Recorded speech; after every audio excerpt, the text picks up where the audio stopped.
የወጣሁበትም ተመልሼም የማልገባበትን ነጥቦች እነግራችኋለሁ። አሜን ነው። አንደኛ ኢየሱስ ሞት በቂ ስላልሆነ ማርያም 7 ጊዜ ለፍጡራን ሞታለች የሚል አስተምሯል።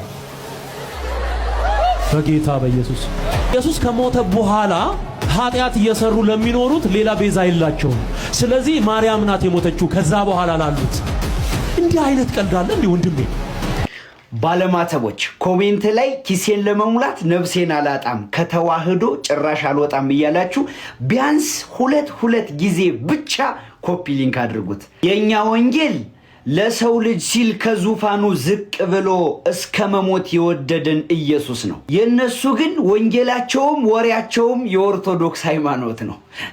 እኔ የምለው ወንጌል ልስማ ብሎ የመጣውን ምእመን በነጋ በጠባ ስለተዋህዶ ሰርክ የምትነግሩት፣ ቆይ ግን ለምንድን ነው? ለነገሩ ስለናንተ ሃይማኖት በደንብ ብትነግሩት ጨርቄን ማቄን ሳይል ሁሉም ቻው ብሏችሁ ስለሚወጣ ነው። ለዛም እኮ ነው እውነቱን ሲረዱ ጥለዋችሁ ወጥተው የገንዘብ ምንጫችሁ እንዳይደርቅ ሰግታችሁ በየተገኙበት ስንዷን እመቤት ከሩቅ እንዲጠሏት ቤተክርስቲያንን መስደብና መዝለፍ የሆነ ስራችሁ እንጂ የነሱ ነፍስማ ምንም አይገዳችሁ። ምንም ጆሮ ያለህ ስማ።